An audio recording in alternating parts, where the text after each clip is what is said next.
You've been taught that the goal of life is happiness, that if you just try hard enough, think positively enough, or become successful enough, one day you'll finally feel okay. But what if that was never the point? The philosopher Arthur Schopenhauer once wrote, "Life swings like a pendulum backward and forward between pain and boredom." And maybe, deep down, you know he's right. You were told, happiness is the goal, but happiness is fragile, temporary, a flicker between cravings and disappointment. You reach the goal, then what? The desire resets. The mind moves the finish line. It's not your fault. You've been trained to chase dopamine, not depth. Schopenhauer didn't sugarcoat it. He said, "We are driven by will, a blind, irrational force of constant wanting.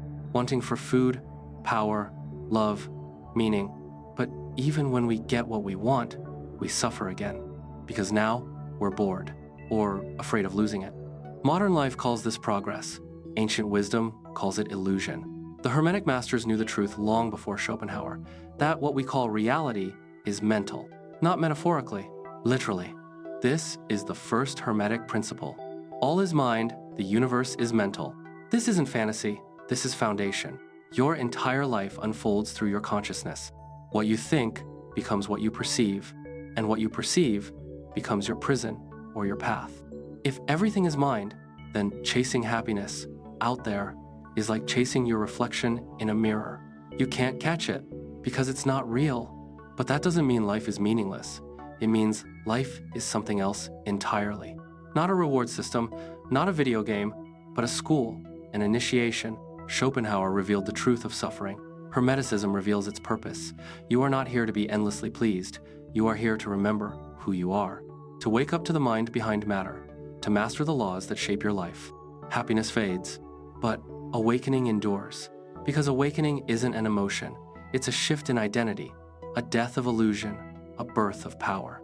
Hermeticism begins with mentalism for a reason. Because once you realize that all is mind, you stop asking life to give you something. You start asking yourself, what am I projecting? What am I holding? What am I creating? You stop being a victim of the will and become a co-creator with the all. This is your first key. The door is open, but you must walk through it. So no, you weren't meant to be happy all the time. You were meant to awaken. And the pain? That's not proof that something is wrong. That's proof that something deeper is trying to emerge. In the next chapter, we'll decode the mirror, why life reflects your deepest wounds, and how the principle of correspondence reveals the hidden architecture of your destiny. You are not watching by accident.